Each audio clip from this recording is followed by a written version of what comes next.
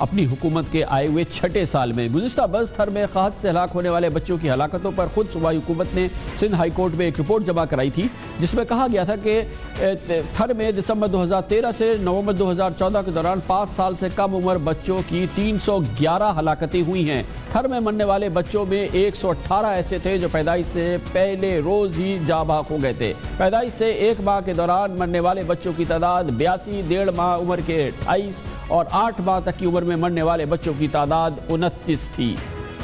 Peoples party نے اس کی ذمہ داری قبول نہیں کی تھی، صوبائی حکومت نے اس کی ذمہ داری قبول نہیں کی تھی، سید قائم علی شاہ نے اس کی ذمہ داری قبول نہیں کی تھی، لیکن سید خورشید شاہ کہتے ہیں کہ زلزلہ زدہ علاقے میں اگر ایک بھی بچہ مرے گا تو اس کی ذمہ داری وزیر اعظم نواز شریف اور موجودہ حکومت قبول کرے، یقینی طور پہ قبول کرنی چاہیے، جس طرح سے پاکستان پیپلز پارٹی کو چاہیے کہ وہ ہر میں گزشتہ سال 400 بچوں کی ہلاکت کی ذمہ داری قبول کرے۔ اس کے ساتھ ہی ہمارے آج کے پروگرام کا اختتام ہوتا ہے۔ کل آپ سے پھر ملاقات ہوگی، تب تک کے لیے کامران خان کو اجازت، اللہ حافظ۔